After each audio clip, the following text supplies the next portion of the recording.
One is wondering how you develop the models for life skills training, and another, the how do we incorporate Christian education into this model of social Yeah. enterprise? So the skills are really, I think, where that comes up. So some of the skills trainings came because churches I'd worked with previously had summer internships for young adults, like college students that would come back to help a little bit with youth ministry. And so what I noticed, one of the things that I paid attention to, a lot of like a good idea is just paying attention to what is going on around you.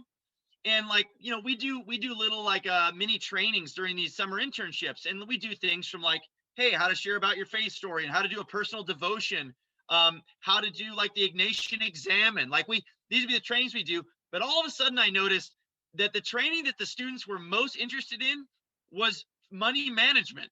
Like for 3 years running, that was the number one thing that they were concerned about. And I was like, okay, if I'm a good minister and I care about these kids, why are they are so worried about this? I need to pay attention to that. So a lot of it came out of stuff I was already tinkering with. Again, I think most entrepreneurial ideas come out of stuff you're already doing, and you combine it in new ways. So it was part of that. Like I said, I lost my house when I was 16. The reason I did the financial money management training was because nobody in my household ever talked about money because it was a disaster. And it was an honors English teacher that suspended a class for 2 days in high school to teach us about retirement, Social Security, managing credit card debt. And as a teenager, I was fascinated by that because there was this pocket of fear in my household about this topic. And I held on to that. And then I was like, you know what? I don't want any of the kids in my youth group to not know anything about money. And so it mattered to me. Now, here's where the gospel and discipleship comes into it, and Christian formation. It's not about money management for me. This isn't about maximizing kids' money. This is about stewardship. Christians should be concerned about any resource that they have, whether it's an ounce of it or 1,000,000 pounds of it, to say, how can this resource that I have be used for the greater glory and good of God's kingdom in the world?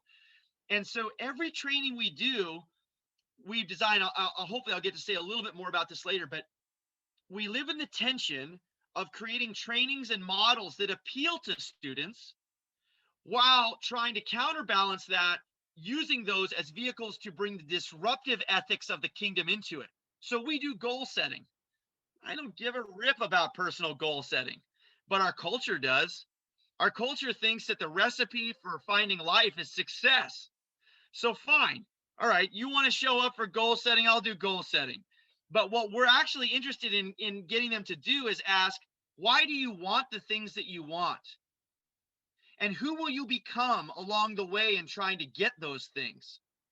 And that, by speaking to something that they feel like speaks to what they think the culture has assigned to them as what they're supposed to do and who they're supposed to be, it allows you to get inside the minutia of their life and then disrupt it with the very disruptive kingdom ethics.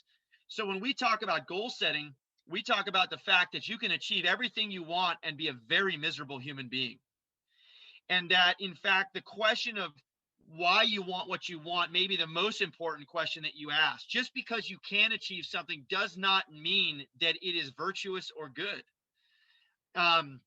One of the mantras that I like that comes from a youth ministry, a friend of mine named Mark Yaconelli, he talks about it. There's a sociologist, I think from San Diego State, who said, the three great lies of our culture are: you are what you do, you are how much you do it, and you are how well you do it. And I believe that vast portions of our culture believe those three lies.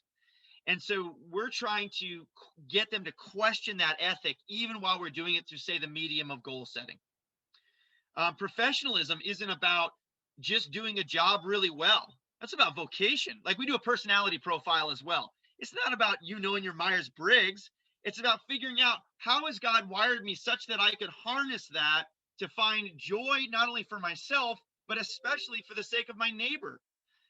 Professionalism for us is about, man, if I'm going to send a kid out to be a plumber or electrician, my ideal would be that they understand that God has given them those gifts, and that the way that they go about that work has the opportunity to bless their world incredibly. That if you're a plumber and you do that work well, that family does not have to worry about a pipe breaking under their house for the next 5 years. And that is a glory to God kind of thing. We just don't think of it that we don't think of that as ministry, but it is. So we definitely appeal to some of what our students think they should be concerned with, but the goal is to kind of disrupt it with the kingdom ethics that were there. I hope that kind of gets at that question a little bit. And you'll see that's a tension that we live in the whole time. I feel like I think most of theology is like this, but this whole ministry is about balancing tensions between the ministry and the business part, but there's a million tensions. You could even call them paradoxes at times, and our faith is littered with those. And this only adds another layer of those to our discernment process as we walk through ministry.